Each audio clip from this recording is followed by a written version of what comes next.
Police chatter over the airways may soon be a thing of the past. That's because more and more law enforcement agencies all over the country are trying to shield their radio traffic from the public. Those agencies, including many in our area, are choosing to encrypt their radios as they upgrade to a digital system. But does that hurt public safety? Fox 10 News reporter Andrew Perez has been digging for answers. Andrew?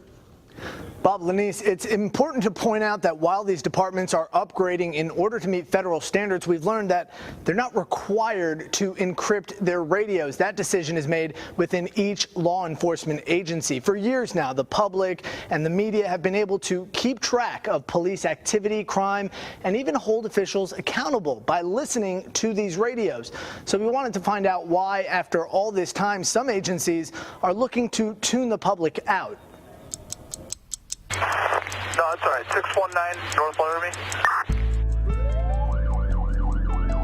When seconds count in the interest of public safety, communication is key. For years, area police and fire departments have depended on their analog radios to share information with each other. 755 East 80th Street. But more and more agencies are now making the move to a digital radio system to meet federal requirements in a post-9/11 world. Everyone's running for their lives, literally. It came out of the September 11th attacks on the Twin Towers in New York. You had a multi-agency response to a man-made disaster, and the biggest thing that came out of it was the inability of the different agencies to communicate with each other. Deputy Chief James Barber says the Mobile Police Department is now beginning its digital transition. In the process, though, he says the public and local media outlets will no longer be able to listen in on police chatter. MPD radios, he says, will go dark. All of it will be encrypted. We've not objected to the encryption because there's a lot of information that travels through the police radios, and you guys listen to the scanners.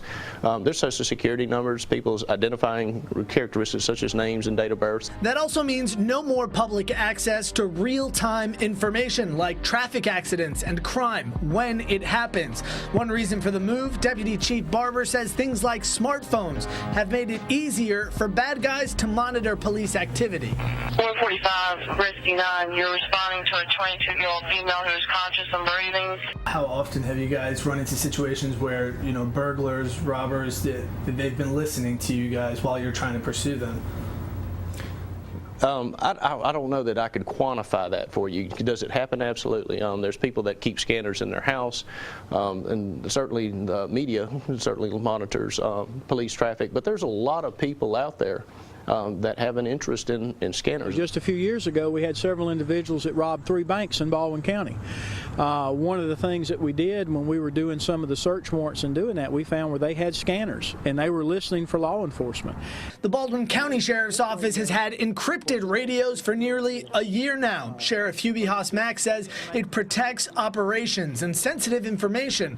But our investigation revealed that even in the old system, Baldwin County, like other agencies, already had additional channels that are near impossible to scan. Why add the extra level if you guys were already able to go off to private avenues? Keep in mind, not only does this system have the capability of pushing voice data, it has able to push other data as well. So if you had somebody that hacked into your system, they might not only be accessing voice, they may be accessing the text data. Essentially, Baldwin County only has a handful of outlets for information. The department will send press releases and, as you can see, post a few things on Facebook.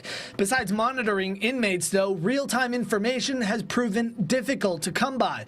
It's one reason why neighboring Mobile County has chosen not to scramble its signals. The media, reports to the public certain things that they hear or see, and it shows the public that perhaps someone's checking up on us, if you will. Sheriff Cochran says he actually sees a benefit to keeping an open channel. Scanner buffs will have to upgrade their systems to hear them now, but Sheriff Cochran says he is not purposefully tuning out the public. We've just not seen the need to encrypt everything.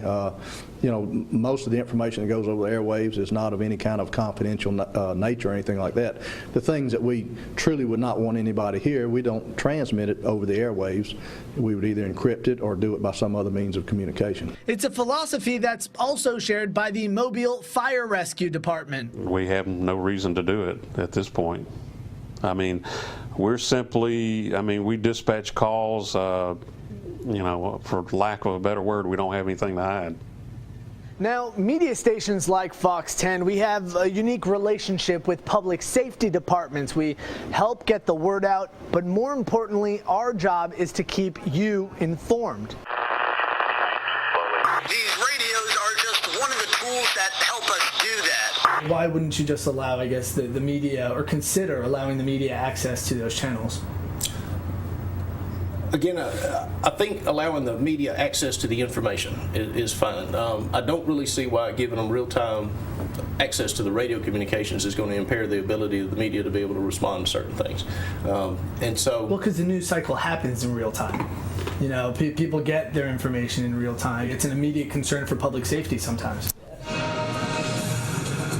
And we start tonight with some breaking news out of Midtown Mobile. This was the scene about an hour ago. Last week alone, Fox 10 News was able to bring you breaking news about 2 gunmen on the loose after robbing a Chinese restaurant at night. We first alerted you to a burglary turned police chase, even reported on 2 different calls for shots fired. All information we first heard on police scanners. Departments like Mobile Police say it plans to come up with a new system like a Facebook or Twitter feed to keep the public better informed. we'll have to make sure y'all are getting the information on the stuff that's going on, and that we're able to brief you on what we're doing.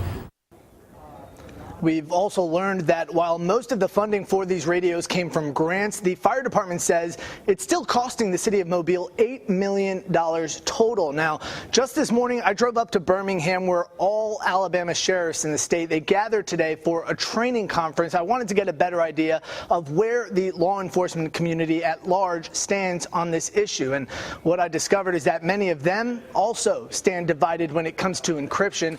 Several sheriffs from Jefferson County to Calhoun County believe the public has the right to listen in on basic police radio communications, which is why those departments chose to leave their radios open. Of the 8 sheriffs I spoke to, only 2 of them chose to encrypt their department radios.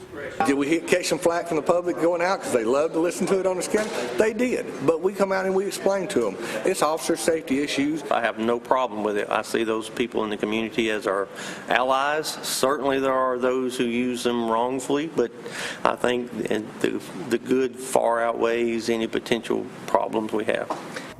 Now, also an interesting note, Sheriff Wally Olson of Dale County is among those who believes in keeping those radio channels open for the public, which is surprising since his department just went through a very tense hostage standoff in Midland City last week, where the suspect was actually trying to monitor police activity. The president of the National Sheriff's Association says a majority of his fellow law enforcement officers understand the need for transparency. It was a hectic night for law